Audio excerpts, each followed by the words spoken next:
Relatively Conscious, a play by Jon-Marc McDonald. Directed and narrated by Gerald vanHeerden. Characters: Tony P., good old boy from East Texas, racist, homophobic, misogynist, married to his high school sweetheart. Lily, owner of the diner and the waitress, big hair, Flo meets Ann Richards type. Jimmy Arthur, slight, confident man, glasses, African-American, James Baldwin-esque. Preston Scott, awkward, mid-20s, knows a little too much for his own good, angry. Setting: a diner, East Texas, vintage jukebox with records, tables, booths, etc. A large dated TV perched on the counter tuned to soap operas. The volume is a low murmur. Decor is dated, stuck in the mid-70s. Before lights up, total dark, except for the lights of the jukebox. Sounds of tires screeching and chains dragging on asphalt. Lights up. Tony is sitting in a booth reading the Jasper Newsboy. The song Green Onions by Booker T and the MGs is playing on the jukebox. The television is on, airing All My Children. The volume is off. Sound of the kitchen are heard in the distance. Lily is sweeping mud out the diner's front door by using her body to prop open the door. Perturbed, Lily walking over to the coffee maker to pick up coffee pot. Tony, I know it wasn't you that gone and drug that mud through here. I know it wasn't you. After all, you come up in here every morning and you know I don't tolerate no mud in my restaurant. That ain't my mud, darling. But if it were, I sure as hell wouldn't apologize for it. Amount of money I spend in this style. Oh, sure are comfortable in this style, aren't you, Tony? I reckon I see you more often than I see my short order. And don't go giving me that, oh, I spend so much money here. Half the time you only order coffee, and the other half, a cup of coffee and one piece of toast. Now, you see one piece of toast anywhere on the menu? No, you don't. Because if everyone ordered one cup of coffee and one piece of toast, I'd go out of business. Tony rolls up newspaper and slaps Lily playfully on the rear as she walks away with the pot of coffee. Sugar, you know I'm just kidding. Hear about that boy? Paper says his name was James Bird. If that ain't some shit. Don't get me wrong, terrible what they done to that man. Terrible. But Hank over at... Oh, Lordy, here we go. If you'll let me finish, Hank over at the Texaco station told me this morning that the media is coming from all over. He said the world, but I don't know. Pity, really. Family ought to be able to grieve in peace. Plus, we don't need the damn media to make our town out to be full of people who go and drag black boys behind trucks. Whole damn thing's a shame. Hank believes the moon landing was cooked up in a movie studio in Hollywood and JFK was having an affair with LBJ, and that the Jews have a secret bunker on the bottom of the ocean where they control our thoughts through radio waves. So I don't think I'm going to put much stock in what old Hank has to say. Also, if you notice, you're more concerned with how the town's going to look than with what actually happened. Don't start with me, Lil. I said it was terrible. Just don't think we need that sort of thing around here. The media gonna twist it and make it look like you and me go dragging blacks behind trucks for fun. In you all watch. our 60 years of knowing each other, the one thing you've always been consistent about is your idiotic insight. I wish you'd just shut up most of the time. I mean, you do realize He was a regular here, don't you, Tony? James Bird came in about 2 times a week for a cup of coffee. Always got change for $1 and always put a dime in the jukebox and played the same song, some hymn, Walk With Me, Lord, I think it's called. I didn't even know he had it on a jukebox until he started playing it a couple of years ago. Sung by a black lady, real pretty. The song, that is, I don't know if the woman is pretty, ain't never seen her. Oh, you listen to me, I'm just rambling. Anyway, James kept to himself. Seemed fond of baseball, especially the team, the Colorado Roofies. Kind of customer I prefer, to tell you the truth, the ones that don't talk so much. Oh, and he'd like to order lemon meringue pie for breakfast. I liked that about him. So it was the best pie in East Texas. I didn't have the heart to tell him I got it from Walmart. There's the Colorado Rockies. Who is? The baseball team, Colorado Rockies. The Colorado Roofies would be a hell of a different ball game. But it don't matter. I ain't never seen him. At least I don't recognize him from the picture in the paper. He ain't no regular here, Lil. And if he was, did you give him that spiel you just gave me about only ordering 1 cup of coffee and you'd go out of business? Never mind, don't answer that. That was one of them rhetorical questions, you know, those intellectuals always talking about. The answer is you don't dare talk to him the way you talk to me because he's black. And blacks are more protected than Al Gore's spotted owl these days. Oh, and I'll take a piece of that Walmart pie. Pretty goddamn sure I know who is and who isn't a regular in my diner, Tony. I have owned it for 45 years and been the sole waitress most of that time, and it does bear my name. Just 'cause you ain't seen the man don't mean he wasn't here. Hell, it took you 3 months before you realized I changed my hair from blonde to red. And that was only because you heard Ida Mae tell me how lovely my eyes looked with the new hair coloring, which they do, if I do say so myself. And I do. Oh, Lil, don't go get all bunched up in your pretty little panties. I noticed your hair. I just didn't say anything because right when you done and dyed it, it looked like you had sat out in the rain too long and your hair had rusted. Hey, it was so orange, like one of them chains on a bike. Now, don't worry, it looks good now. But I wasn't going to say anything at the beginning because I wasn't going to lie and say Russ looked good on you. And another thing, Ida Mae isn't exactly an authority on hair.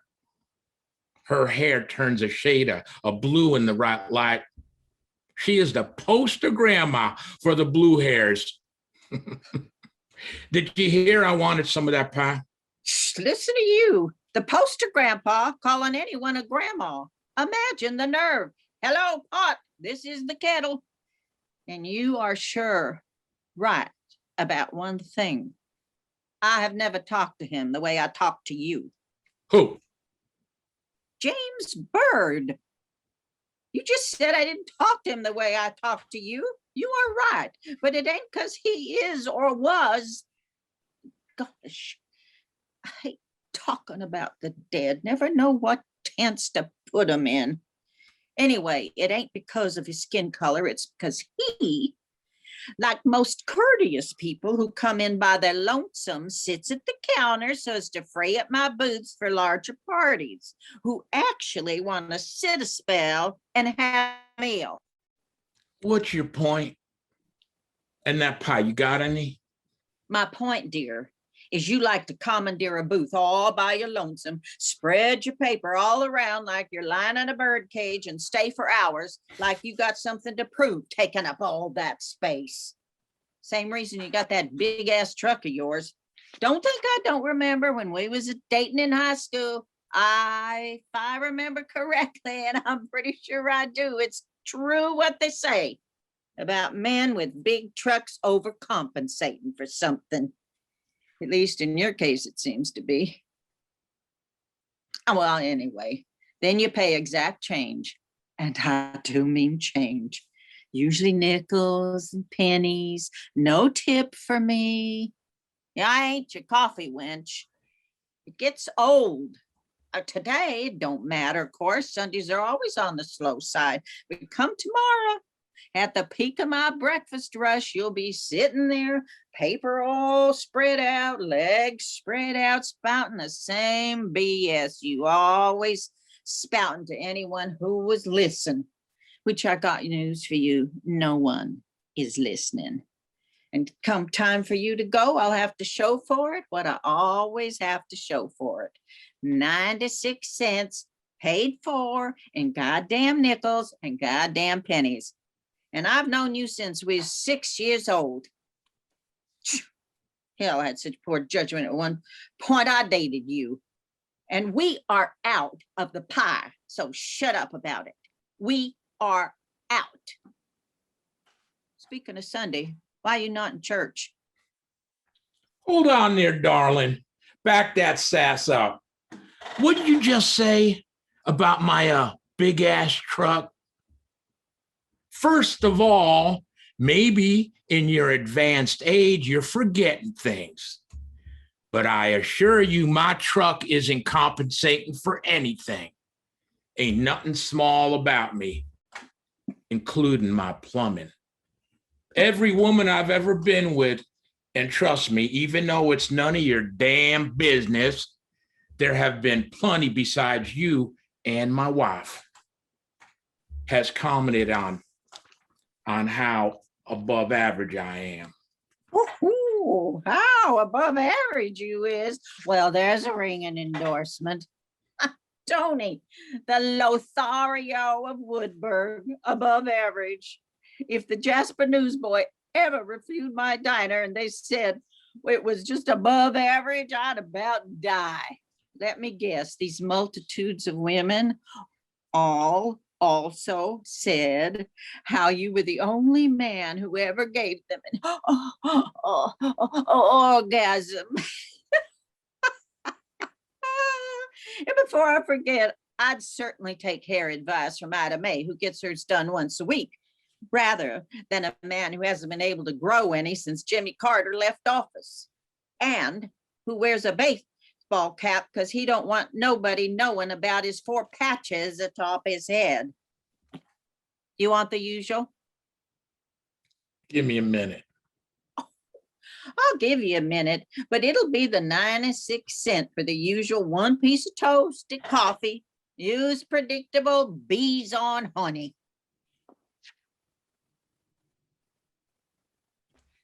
You know that don't make sense, right? It's not the first time you ever said that bees on honey thing, and it don't make sense. I mean, maybe if you said I was predictable as a bee making honey, that would make sense. But predictable as a bee on honey? You was cute though when you get all screwed up in your words. Bees on honey, Colorado roofies. You know what else don't make sense, Tony? That this conversation started about a man who was brutally murdered last night.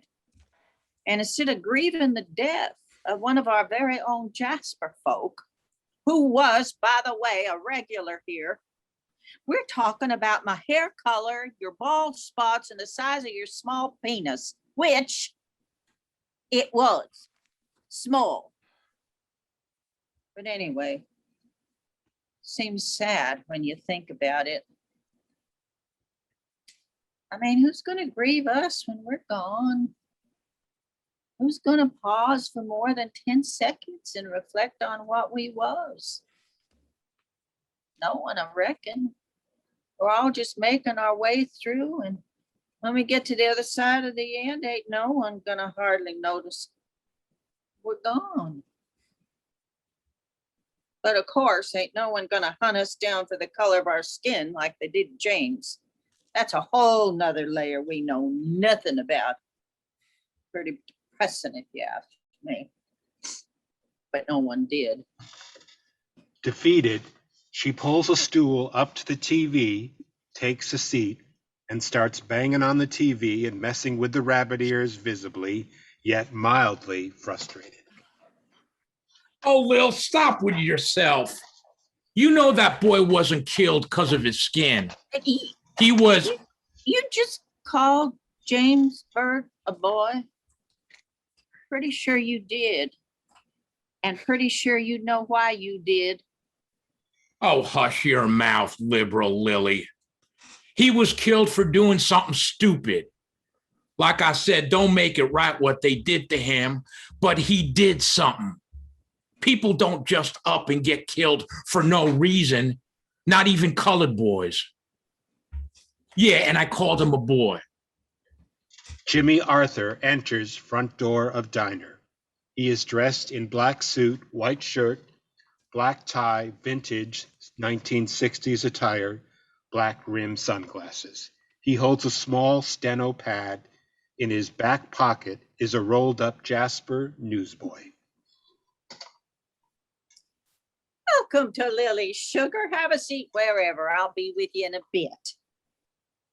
Jimmy Arthur walks to his seat on the booth to the back of Tony. They do not make eye contact or notice each other at all. As Jimmy Arthur sits down, the words, "Not everything that is faced can be changed, but nothing can be changed until it is faced," appears on the black wall. Lily puts down a menu, turns the coffee cup right side up, and pours Jimmy Arthur's coffee, even though Jimmy Arthur didn't ask for any. Might I bother you for some sugar? Hand me some of your sugar. Take the whole thing. I don't use sugar. I take my coffee black. Not James Bird black. That kind of black will go and get you killed. Pay him no mind. He's just an innocent backwoods hick. Aren't they all innocent, that is? Sure. Sugar, I guess. Anyway, as I was saying, Tony here don't know when to keep his mouth shut. He's all bark, but he wouldn't know how to bite even if he wanted to. I'm Lily, the lily of lilies, and I'll be taking care of you this morning. Just holler if you need anything. We're not too formal here. You need something, just ask. I can accommodate anything except substitutions. Don't go thinking you can substitute something on my menu for something else. My menu is as fixed as Marlo Maple's face, and my cook don't like no one messing with it. Jimmy Arthur doesn't seem to hear what anyone is saying. He has begun writing on a steno pad he brought with him. I'll tell you what I do know. I know there's more to that story than they telling us. Goddamn media. That colored boy done got drugged behind that truck, and there's more there. He done something. That's what they not telling you. He done something. Smarted off or worse. Probably a lot worse. No one goes drag someone behind their truck for no reason. Got fresh with one of their girls or something like that. There's always a reason. But the media got a story to tell, and they ain't gonna let facts get in the way as they tell it. His name was James, and he deserves respect enough for you to use it. His name is my name, too. Whenever we go out, the people always shout, "There goes Jimmy Jacob Jingleheimer Smith." Wait.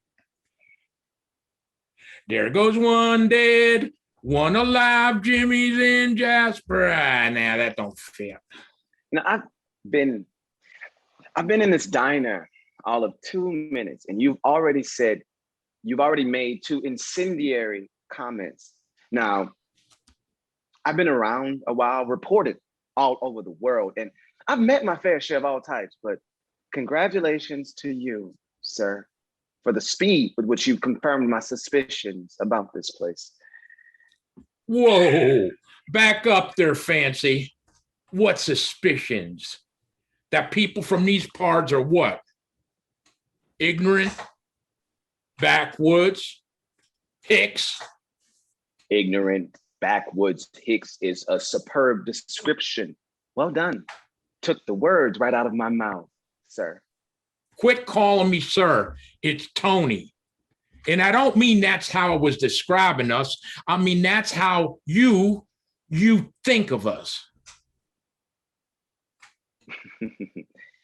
Ignorant backwoods Hick. His name is Tony's name too. Whenever they go out, the people always shout, there goes a racist. Hold up there. You can come up in these parts to cover your little story or whatever you're doing here, but you don't get to come into my town on my turf and holler racist. Not at Tony. I don't have a racist bone in my body. What good is technology and recording my stories if I can't get the damn tape in the machine? And can you two pop down? Other people are trying to eat. What other people? What I mean is other people will be here and they don't want to walk in on two grown men singing nursery rhymes to each other. So hush up, the both of you. I'm not sure how many other people are coming, with all due respect. Seems this lily white, pardon me for the use of lily, but seems this lily white town got quite the scare when I was driving home from the airport. Once I hit Jasper, the only cars I saw were news vans and satellite trucks. Guess everyone thinks they're going to be lynched now, despite the fact that they're all, lily whites. That boy wasn't lynched. He was chained behind a truck and drugged through the street. And we got plenty of blacks in this town. Oh, how predictably simple of you. You think lynching just means hanging, don't you? It can mean It's time to order. What are you having? I'll have the steak, medium rare, and eggs. Scrambled, but just 3 egg whites, 1 yolk. Did I stutter? I said no substitutions. At Lily's, the steak comes well done and the egg come whole or it don't come at all. So you want the steak and eggs scrambled? Preston Scott enters, trips over welcome mat, but doesn't fall, seats himself at a table. His table has sugar, ketchup, and Tabasco. He is disheveled, wrinkled shirt with heavy stains, untucked, pants are equally wrinkled. Lily brings him a menu. He has a copy of the Jasper Newsboy that he lays out on the table. Coffee, sugar? Sure. Rough night. Preston Scott looks up in disgust at the question and just rolls his eyes. Begins putting sugar and cream from the bowl of creamer singles on the table. In all, he opens 3 and pours into his coffee. Hands are noticeably shaking, stirs coffee, drinks by bringing his head down to the coffee mug rather than pick the coffee mug up. Well, I take that as a yes. Well, ain't nothing you got to worry about now.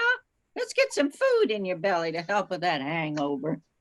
Just so you know, we out of corned beef and crepes. Actually, we always out of crepes. I just leave them on the menu because it makes us seem a whole lot fancier than we is. It's the closest I'll ever get to France. Anyway, just holler when you're ready. You got any juice? OJ, pulp only, or apple. OJ. Not apple. No, OJ. Apple. No, OJ. Well, there's no law saying you can't have them both. Yeah, both. And some coffee. Wait right there, sugar. I poured it 20 seconds ago and you already gone and dressed it up like you like it. Phew! I know that smell. That's the scent of stale booze coming through the pores. That's the smell of a night long drinking. That's the smell of whiskey trying to make an escape. That's the smell of Tony not minding his own business. Can't you just once, just one damn time, stop your mouth from saying what your mind is thinking? The world don't want to know what your pea brain thinks every second it's thinking it. You so cute when you get mad. Your little face gets as red as your hair and your nose goes all screwy. My nose go screwy. Yeah. Like smushed up or something, like a pig snout. That's it, a pig snout. Your nose gets all smushed up when you're mad like a pig. For the life of me, I'll never understand how you conned Betty into marrying you, what with all your charm and all. Oh, and let's not forget your above average PP. It's a sure thing she's going to heaven because being your wife must be hell on earth. A pig snout? Sure is something. Oh, Lil, I didn't mean you're a pig. I mean, your nose looks like one when you get all flustered. You know, I think you're beautiful. Well, I think your nose looks like a donkey's ass. How's that? Tony's nose looks like a wrinkled donkey's ass. Miss, Oh, just call me Lily, sugar.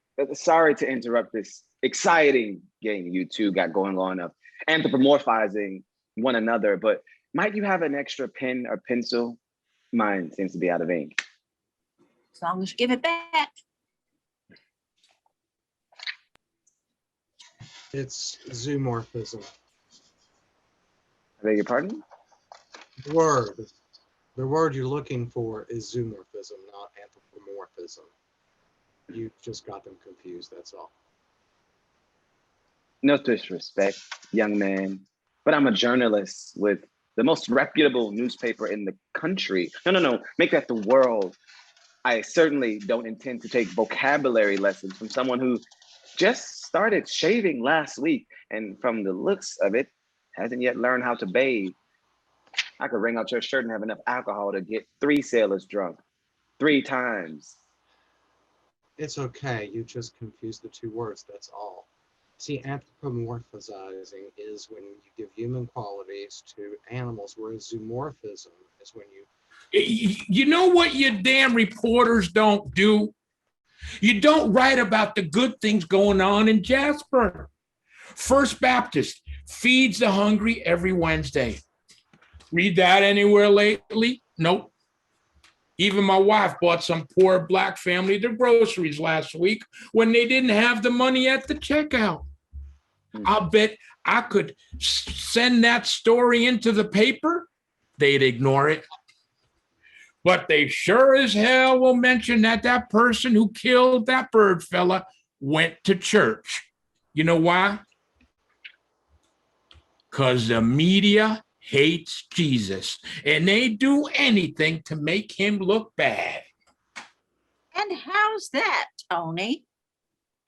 No one has said if the killer went to church or where he went to church. No one. Because ain't no one know who done it. You growing more and more paranoid with your old age. That's why you look at your check every day before you pay, like I'm gonna stiff you out of 4 pennies. You should divorce Betty and marry Hank.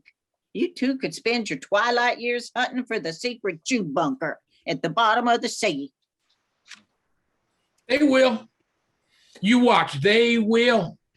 The Bible says Christians are going to be persecuted in the last days, and the media, this one included, is going to find some angle to make us all out to be members of the KKK. This one with his most reputable newspaper in the world will see to it our town is painted as a bunch of racist Klan members. If the hood fits. What's that? You say such remarkably thick-witted things because you can. Because for your entire life, the world and everything in it has catered to your skin and to your genitalia. A white man glides through this world with a sheen of immunity that repels consequences, no matter how asinine the behavior. A man like yourself in East Texas can say whatever he wants, whenever he wants, because he's king. Hell, the white man in America is king, but glory be to your dear wife. What's her name? Betty? Buying eggs and milk for some strangers at the Piggly Wiggly. How was it you described them? Oh, yes, a poor Black family. I mean, how can you be racist, right? When your wife bought the helpless Blacks some food. Such sporadic kindness might, in your estimation, rise to the occasion of being worthy of a page 1 feature story in the Jasper Newsboy. But I'm pretty sure a man whose body split in two while being dragged behind a truck through the back roads of East Texas probably warrants the attention of the media. And if it turns out, and believe me, it will, that that person who did it was a white supremacist, and the facts makes your town look bad, so be it. Maybe you should have seen it coming, done something about it before it became to this, but maybe that's just me. Maybe you should consider minding your own. No one asked you what your opinion was. That's the problem with this country. So many people sticking their nose where no one asked them to stick it. Tony leans all the way around the booth to see Jimmy Arthur for the first time. Ah, I see. You see? You see what? Nothing. Just makes sense now. I mean, I already sort of knew your voice gave it away, but you know. Oh, do tell my voice. Please, sir, what about my voice gave it away? Oh, Christ, here we go. Gave what away?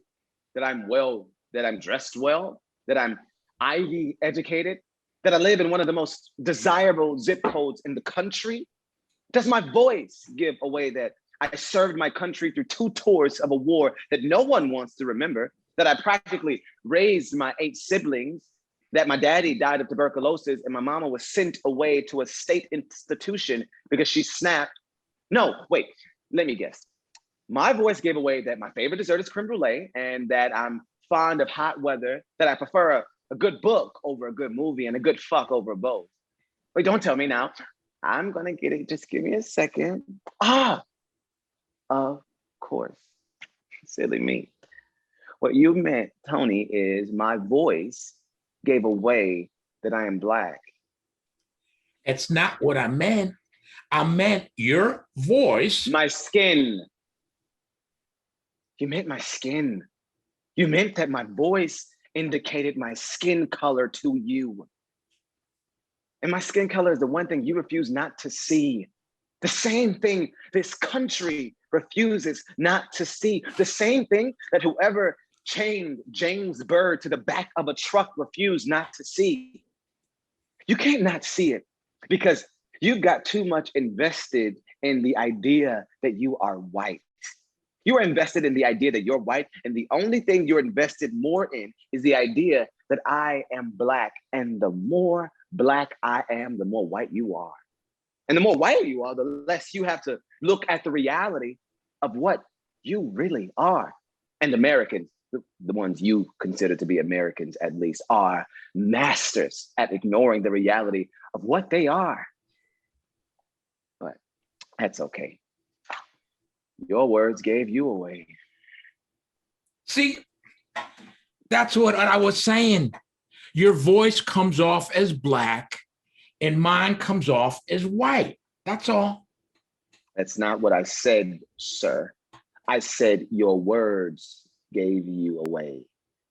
I meant gave you away as a raving lunatic, not white. Top her off, hun. Looks like it's going to be one of those days.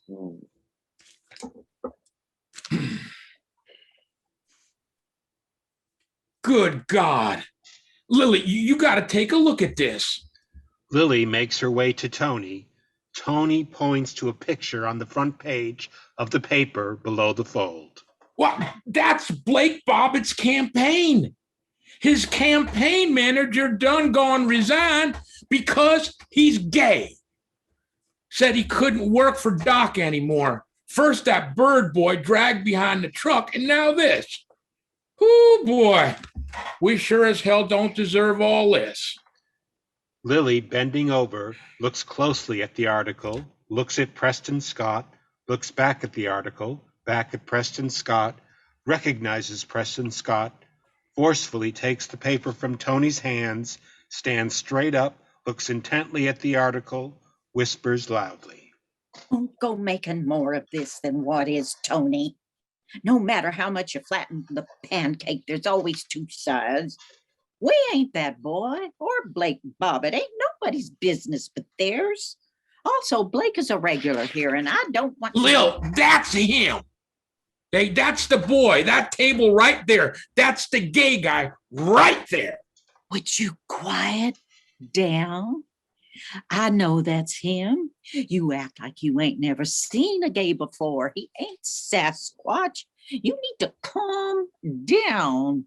Just drink your coffee and forget you ever read that story. Also, get your grubby hands off my apron. Preston Scott, oblivious to it all, stands up and walks off stage. Tony gets up excitedly, scurries to look around the corner where Preston Scott went. You think he heard us? He couldn't have heard us, right? I mean, I don't care if he did, but he didn't, right? Oh, quit being so paranoid. He went to the bathroom. He ain't heard us, and why don't you try and make sure he don't? Shut your mouth and keep it like that. You know, it was only a matter of time before this happened here. That Elliot degenerate come out last year.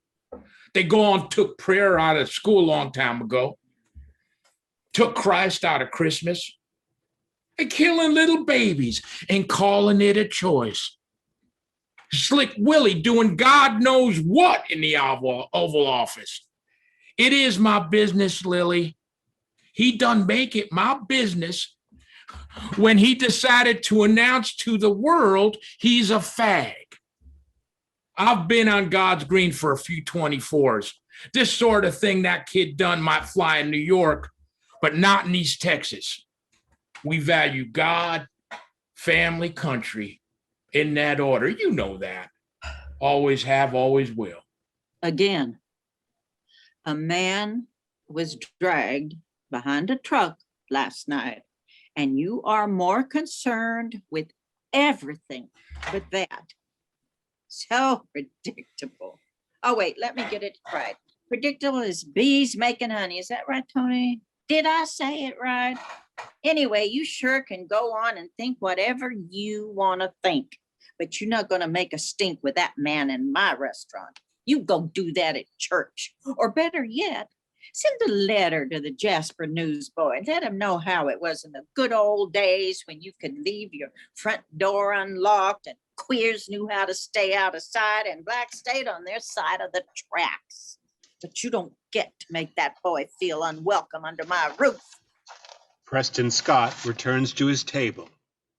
Tony stands up with the coffee cup in hand, walks past Preston Scott's table, deliberately and exaggeratedly spills it, causing coffee to drip all over the floor and Preston Scott's shoes and pants. Oh my, me and my butterfingers, I am so sorry, son. Let me clean that up for you. Grabs napkin from Preston Scott's table, including the one Preston Scott has in his lap, sopping up the coffee on Preston Scott's shoes. He looks at him in the eyes, feigning recognizing Preston Scott for the first time. You know, you look familiar. You work at the feed store on Pine Bluff? No, that's not it. Wait, I got to figure out where I know you from. You Scooters, boy? Wait a sec. Did you go to Woodburg with my girl, class of '95? Her name's Tonette. Named her after me. Don't tell her, but I wanted a boy, really, but she done come out a girl. So I just named her Tonette, named after me. Don't tell her, but I wanted a boy, really, but she done come out a girl. So I just named her Tonette instead of Tony. Get it? Tonette instead of Tony. Don't get me wrong. Sure am glad I had a girl. And I had a boy too, but it seemed a little late to name him Tony, so I named him Robbie. Well, Robert, really, but we call him Robbie for short. Get it? Robbie for Robert. Please stop. As I live and breathe, what? That's you, right there on the front page of the Newsboy. Now let me see. What does it say here? Oh, well, that's a twist, ain't it? You quit old Blake Bobbitt's campaign, did you? Please don't. Please don't what, son? Please don't do this. I'm just doing the right thing, son. After all, it was me who spilled my coffee. I should be the one to clean it. I'm just trying to be courteous. But let's be honest. I mean, those slacks have enough stains on them. Ain't no coffee gonna make a difference. What you're doing is pretending you recognize me for the first time. I heard you when I went to the bathroom. You carry your voice about as well as your coffee. I heard what you said to the waitress. I heard everything you said. I just have one question. Why the hell would you go work on a campaign where you wasn't wanted? I mean, don't get me wrong. I got no issue with it. I've even known a few fags before. I just don't understand why you got to go work for a man that you know don't want you around. Why you got to go shove it down our throats? Jimmy Arthur abruptly stops writing on the steno pad and looks up straight ahead. Same old song, second old verse, a little bit louder, same as the first. It would seem you and those like you would grow tired of trotting out the same tripe time and time again. If it's not the blacks, it's women. If it's not women, it's gays. It's the Muslim or the Jews or the Hindus or, God forbid, those that don't claim no God at all. Always some group other than yours. In East Texas, we mind our own business and expect other people to mind theirs. My point is, no one give a rat's ass about what he is, but...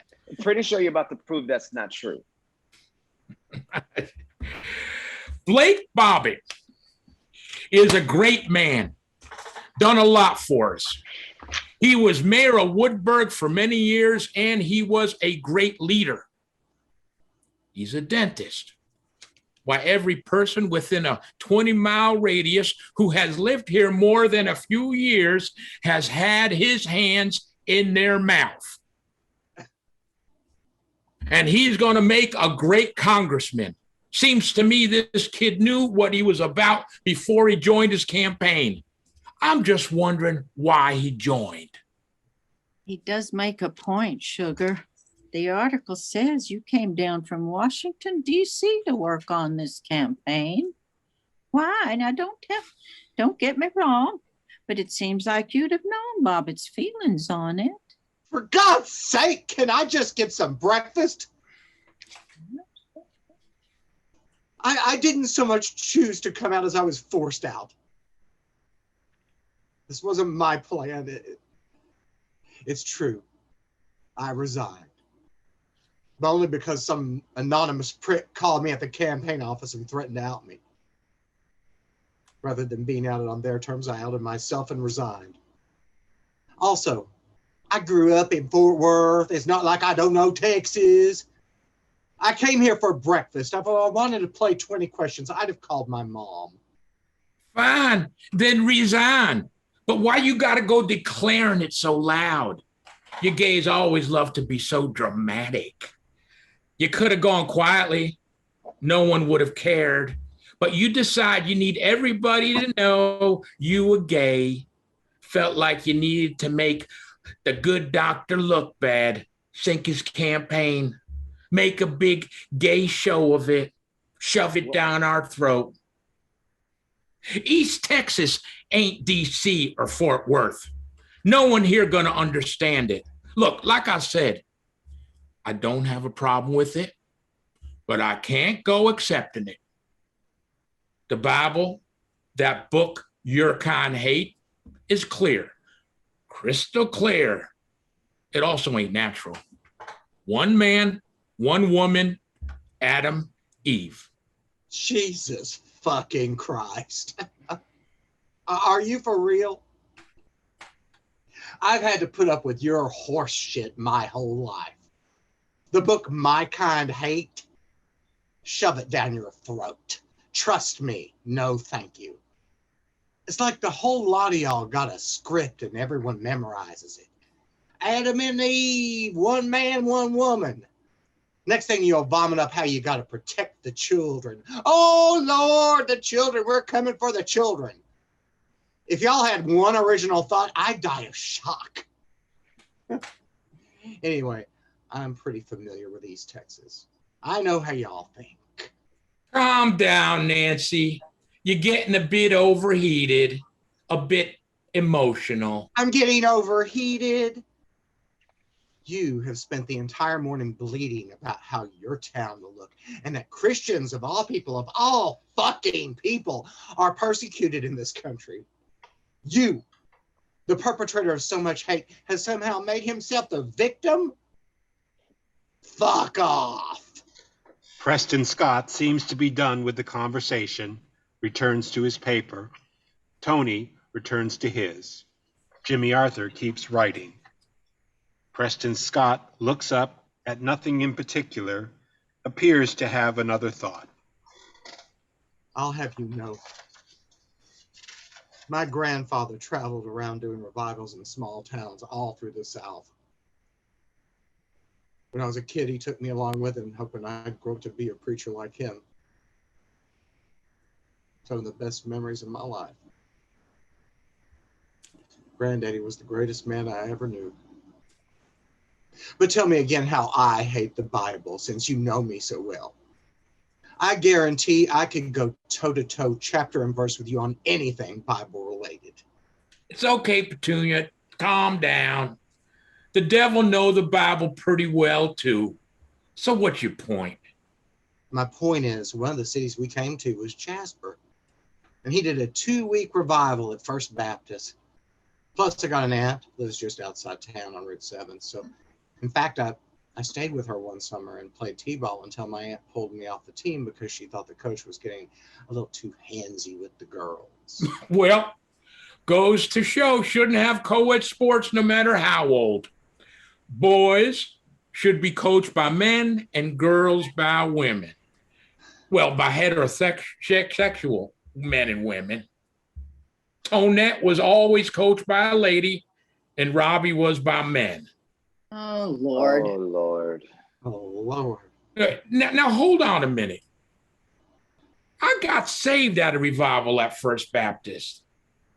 Wait a second. Is your granddaddy Joel Griggins? Oh, Lord. I'll be. Your grandfather got me saved. I owe my salvation to that man. I mean, of course, I owe it to the precious blood and resurrection of Jesus. But your grandfather, at that revival, he led me to the Lord. Ain't that something? In fact, my wife got saved at that revival too. We wasn't married then, but that's when we first noticed each other. And so you could say your granddaddy not only got us saved, but got us together. So, Joel Griggins, how does he feel about having his grandson as a gay? I mean, if you didn't tell him before, it'll be hard not to tell him now that you're going to announce it to the world. Not that hard, really. How you reckon? He's dead. And I never told him. I imagine he wouldn't approve, and I'm pretty sure you know that's right. I forgot. You're Tony the mind reader, the anointed and apparently appointed man of God who can tell what we're all thinking, including the dead. Look, not that I owe you any sort of explanation. I was really close to my granddaddy. No, he didn't know, but if he did, I don't think it would have bothered him as much as you think it would. Or should I say, hope it would. The jukebox comes on, playing James Byrd Jr.'s favorite song. The song Lily said he played every time he was in the diner, Walk With Me, Lord, sung by Mahalia Jackson. I don't hope for nothing, son, beyond what the good Lord says. It's his word, the word your grandfather devoted his life to. That has something to say about the life you're living. What I think don't matter. You got an answer to God. It's between you and God, son. And you, apparently. It's between me, God, and you. You, the keeper of all things holy and righteous. You get a hard on and telling everybody how to live their lives. Never mind. I know the answer. Probably got a woody for Jesus right now. You just recite every worn out cliche in your religious Rolodex. Nothing original is going to come out of your mouth, I guarantee. Just the same old meaningless pap brought to you in glorious technicolor from the pulpit of the First Baptist Church, Pastor Goodhair presiding. You know, you're always so careful to preface it with saying, you love this and you love that. But within seconds, you pivot to hate so acidic, it'll strip the thin veneer love right off of it. It don't have anything to do with love. It's about what the Bible says. The reason you think it ain't original is because it ain't. The Bible don't change no matter how much man might want it so. God said it. I believe it. That's that. You're right about that. American Christianity has rarely had anything to do with love. And this Bible you speak of, this is the same Bible that says that slaves should obey their masters, that women are subject to the whim and wishes of men, that it's a sin to wear crossfibers, which, pardon me for saying so, looks as though your pants then crossed a few. This is the same Bible where Solomon had 700 wives and 300 concubines. But you, sir, are right. It doesn't change. Just gets picked apart selectively for the parts people want to follow and the parts they'd rather ignore. With all due respect, sir, I don't need your help. I appreciate you trying, but I can handle this. Oh, don't flatter yourself. I wasn't helping you, just telling the resident Bible scholar here that he seems to conveniently overlook some verses. She thought I was helping her. Boys, this is Lily's diner, not seminary. I don't need other customers hearing y'all arguing about the Bible. If you pay your check, you're welcome at Lily's. Whether you believe in the Bible or the Koran or don't believe a damn thing at all. The jukebox shorts out, causing sparks to fire and smoke to come out from its side. The music stops. What the?